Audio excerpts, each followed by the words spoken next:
Մեր եթերի հետևողներից ուզում եմ ներողություն խնդրել այս տեխնիկական խափանումների համար։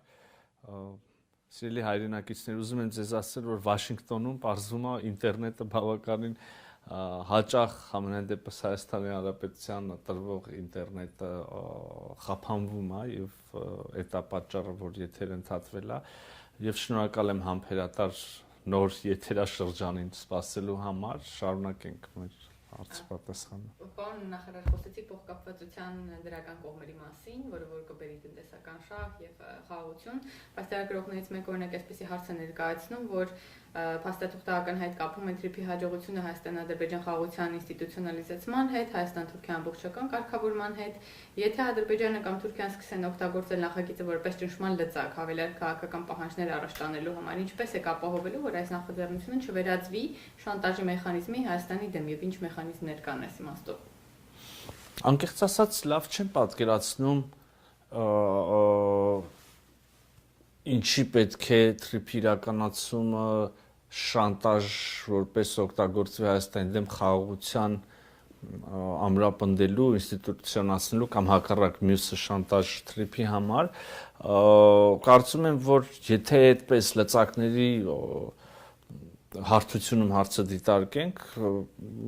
մեկ ուրիշը կարող է ասել, որ ճիշտ հակառակը Հայաստանն ավելի լծակներ ձեռք բերում, բայց այդպես չի հիմա քննարկվում հարցը իրականում։ Ես ուզում եմ ասել, որ փոխկապակցվածություն իհարկե կա եւ տեքստում էլ ես ընթերցեցի, որ TRIP-ի իրականացման հաջողության գրավական է դիտարկվում, նախադրյալ է դիտարկվում եւ Ադրբեջանի հետ խաղաղության ինստիտուցիոնալիզացումը եւ Թուրքիայի հետ ամբողջական կարգավորումը եւ մեծ հաշվով այս խաղաղության ինստիտուցիոնալացումը եւ TRIP-ի իրագործումը մեկը մյուսի պատճառն է եւ նաեւ հետևանքը, որովհետեւ նա է այս մյուսի պատճառը, որքան ամրապնդվի խաղաղությունը, այնքան ավելի կմեծանան հնարավորությունները TRIP-ի իրականացման համար եւ դրանից բխող բենեֆիտների համար, որքան ավելի առաջ գնանք TRIP-ի իրականացմամբ աշխատի TRIP-ը, այնքան ավելի կամրապնդվի խաղաղությունը։ Շատ լավ, մի քանի հարց, 3 հարց, որոնք առնչվում են իրականացմանը, արդյոք կա ժամկետ TRIP նախագծի իրականացման, արդյոք արդեն իսկ նշմարվում են այն ընկերությունները կամ երկրները, որոնք հետաքրքրված կլինեն ներդրումների միջոցով մասնակցել եւ լրագրողները տեղեկություն ունեն, որ ամերիկյան սարքավորումներ արդեն իսկ Հայաստանում են, արդյոք նման զարգացում կա թե ոչ։ Դե օգոստոսի 8-ին ենք ըստ էության մեկնարկի մասին հայտարարել, ընդամենը 5-6 ամիս է անցել եւ այս ծավալուն փաստաթղթի վրա ենք աշխատել, կարողացել ենք համաձայնեցնել, արխիվում առաջիկա ամիսներին նաեւ երևի այս փաստաթղթերը անհրաժեշտ կամբողջանան, հուսով եմ, որ աշնան-սկիզբ երևի, չգիտեմ, ամառվա վերջ կկարողանանք գետնի վրա ենթակառուցվածքների շինարարություն ունենալ, ինչ վերաբերում է ամերիկյան սարքավորումներին, որոնք արդեն Հայաստանում են ըստ լրագրողի, ինձ այդպիսի տեղեկություններ հայտնի չեն։ Պարոն նախարար, ստացվում է, որ TRIP-ը տրվում է վարձակալության, թե կառուցապատման իրավունքով։ TRIP-ը, այսինքն եթե հողը նկատի ունեք, մնում է Հայաստանի, հիմնվում է ընկերություն, որը Հայաստանի կառավարությունը ստանում է այդ հողի այդ հատվածներում, որը կորոշենք որտեղ վրա կառուցապատման իրավունք, շատ ուղիղ դրված է։ Արդյոք ձեռքբերված պայմանավորվածությունները նշանակում են Հայաստանի արտաքին քաղաքական կամ ենթադրում են կամ հանգեցնում են արտաքին քաղաքական վեկտորի որոշակի փոփոխություն։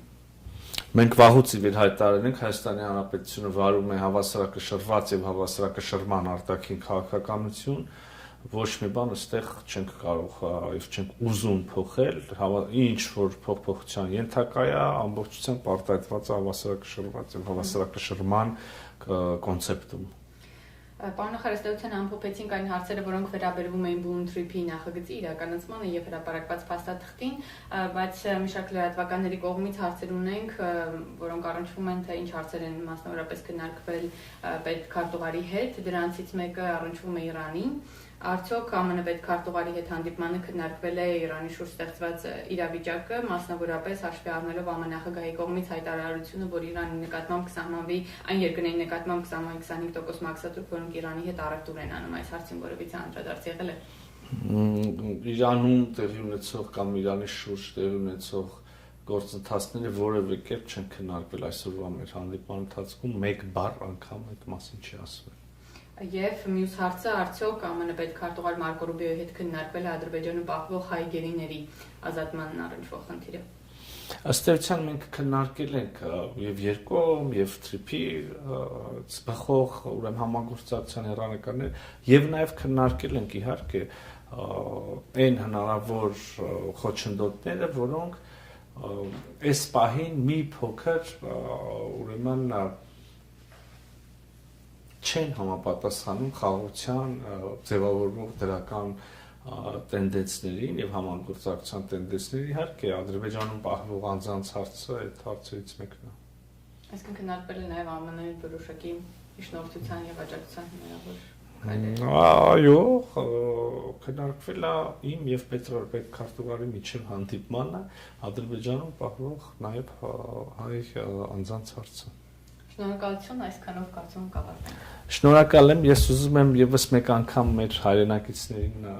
կարճ այսպիսի ուղերձ փոխանցեմ։ Սիրելի հայրենակիցներ, ինչպես տեսակ, հերթական անգամ ի հեճուկս հնարավոր իրական թվացող կամ իրական չթվացող ակնհայտ զրպարտող սուտ կամ որևէ կերպ լավ քողարկված մանիպուլյացիաների, ահա հերթական անգամ եկավ այն պահը, երբ որ հերթական բանակցված փաստաթուղթը հրապարակում ենք եւ կարծում եմ, որ Հայաստանի քաղաքացիներ, ովքեր անկեղծ շագրգռված են խաղաղությամբ, անկեղծ նույնիսկ հարցեր եւ մտահոգություններ ունեն, կարող են տեսնել, որ ամեն ինչ նորմալ է եւ ամեն ինչ լավ է եւ ամեն ինչ գնում է խաղաղության, համագործակցության եւ նաեւ այդ ամենը ոչ ի հեճուկս Հայաստանի ինքնիշխանության եւ իրավազորության կամ դրանցից որևէ մի բան զիջելու ճանապարհ, որ այնպես որ կրկին ամեն ինչ նորմալ է, ամեն ինչ լավ է եւ վերջում արդեն մոդայիկ դարձած ժեստը շնորհակալություն, ստեսություն։